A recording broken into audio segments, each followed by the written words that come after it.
There are plenty of them in the Republican Party, folding on the president's national emergency declaration.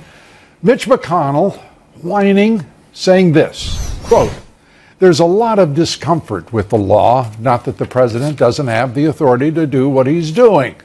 Now, what in the world does that mean? And today, Senator Mike Lee becomes the fifth Republican to announce in the Senate that he will vote against the president, likely forcing a veto.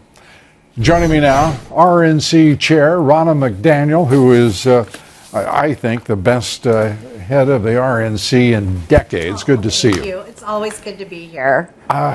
Explain to me, in your party, these rhinos, and I say that with as much disgust as I can emanate, they are just ridiculous in their thinking, their performance, and their failure to support a president who, in most cases, that's the only reason these people have been reelected.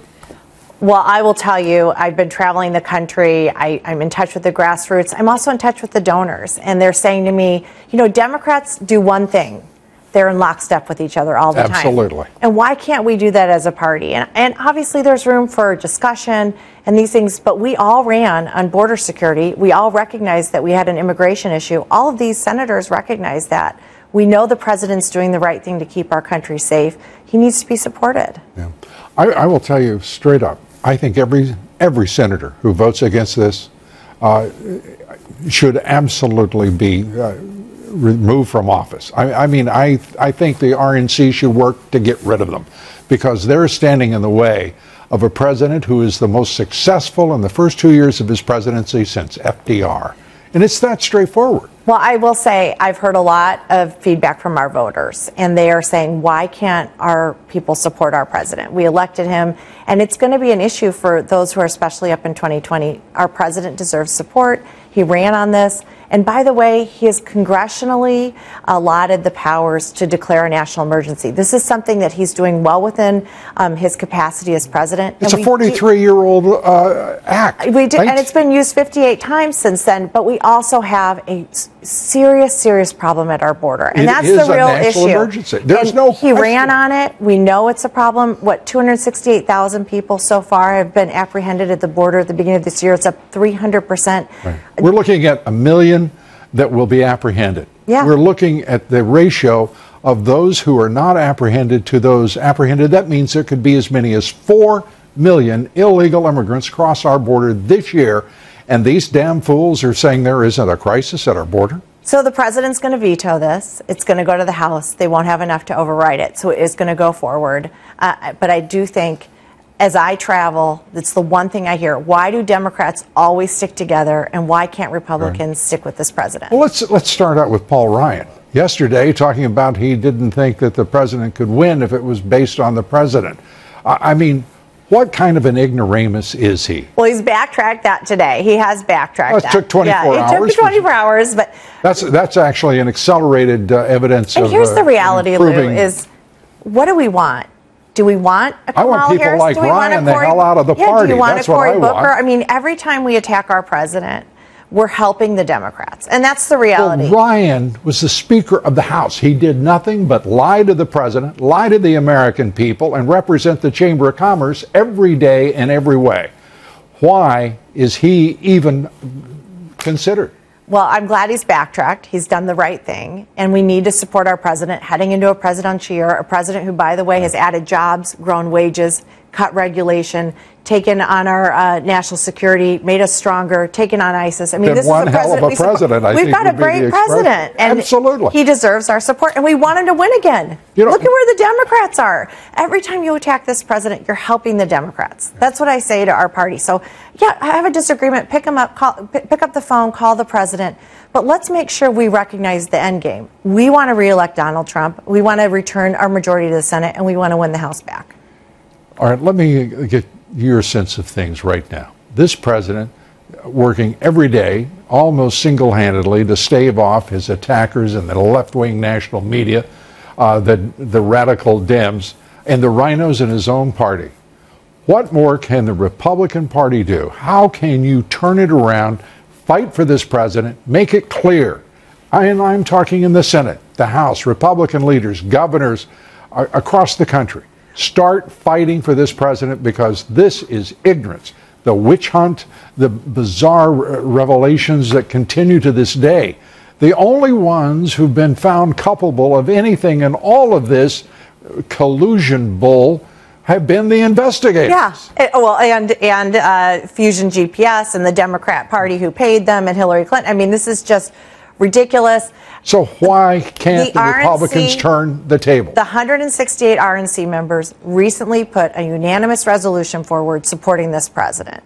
The RNC is in lockstep supporting this president. I work with him every day. I work with the campaign. And you know what? It's because of the great things he has done to save our country. He has taken on every single obstacle. He has so many headwinds coming against him, and we do need to rally around this president because he is making our country great again. He has single-handedly gutted the very premise of the Democratic Party. Yeah. He has raised employment for minorities, for African Americans, for Hispanics, Asians, women.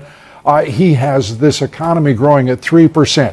He's unwound all of the regulation that was put in place. And let's not forget the judges. But most of it put in place by Obama. Just from the Republican standpoint, look at what he has done to the bench with Gorsuch, with Kavanaugh, the circuit court judges. That will transform our nation.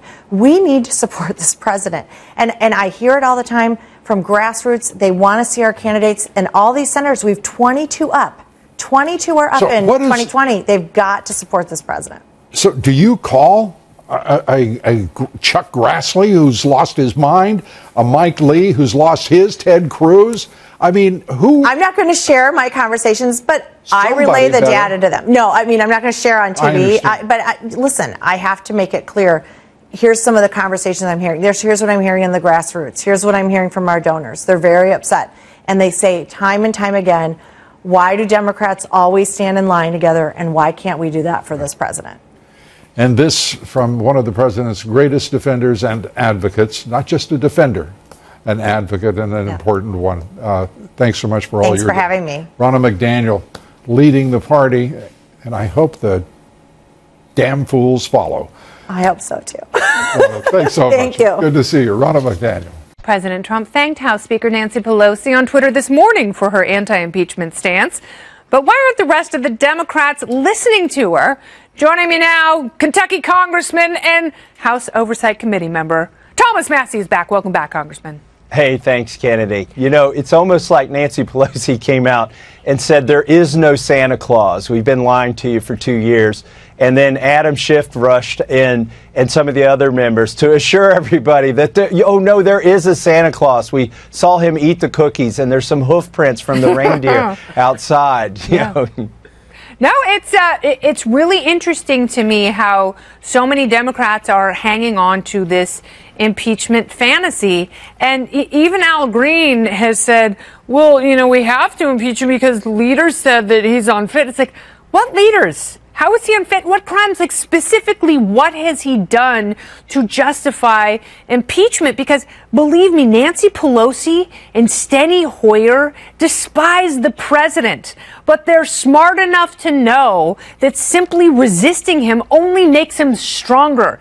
It's like giving antibiotics to a superbug that is now consuming them instead of succumbing to them.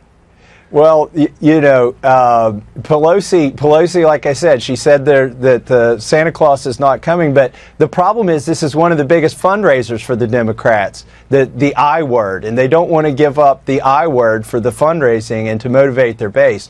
But now that the elections are over, this is really about President Trump's reelection. And she knows it's the third rail. If they do impeachment, if they start impeachment hearings, he's going to win in a landslide. Yes. I think, you know, he would win today, in my opinion, against any of the field that they have. But if they do the I word, if they try to impeach him, it's going to be game over, and he'll be he'll be reelected. I also think, you know, we talked the other week about the hearing with Cohen in it, that was supposed to be their cornerstone that they were going to lay for the foundation of impeachment, and it crumbled right in front of their eyes. Yes, and now Mark Meadows and Jim Jordan have referred him to the Justice Department for further criminal inquiry. So he could be facing an even harder time legally than he was before he went and visited your committee, where he had a very difficult time answering some of your pretty basic questions.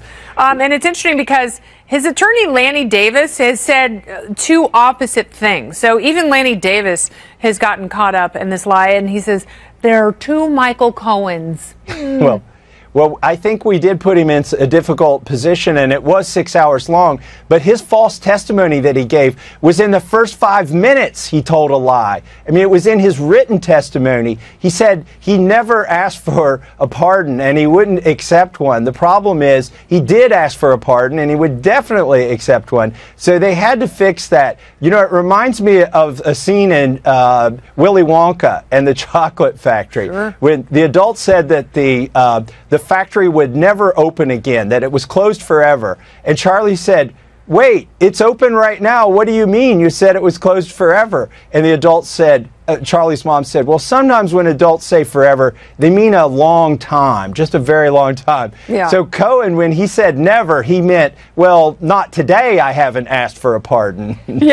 Exactly. And you know, he's sort of compressing and splitting up the timeline, and that's why Davis was saying, well, there are two Michael Cohens. The old Michael Cohen, who told a bunch of lies and was a really bad person and went to a horrible law school, he's the one who asked for a pardon. But the new Michael Cohen, who always tells the truth, he did never ask for a pardon, not even once ever. Well, we shouldn't have expected anything less. I mean, the guy's going to prison for lying to Congress. It was a joke to bring him in front of us to start with. So what do you make? This is very serious, the grounding of the Boeing 737 MAX fleet. What do you make of that? Well, I'm on the aviation subcommittee, the transportation committee, and tomorrow we're going to get a briefing on that. I've talked to somebody in the aviation industry who knows pilots that fly these planes, and the domestic pilots are actually very confident in the planes. They have no problem with them. I'm looking forward to seeing the data tomorrow that convinced them to ground these planes. I hope it's not an overreaction. I mean, it needs to be based on data and science and evidence. And maybe they're just being careful because they are saying that the flight track that they have looked at from the two crashes within 5 months seem similar enough that something might be amiss with the planes. So, you know, it may be something that they have to fix. Hopefully they're able to do it quickly so they don't have to get those stinky old replacement planes, which are uncomfortable and god-awful. Well, more likely than not, it's a pilot error or a maintenance issue.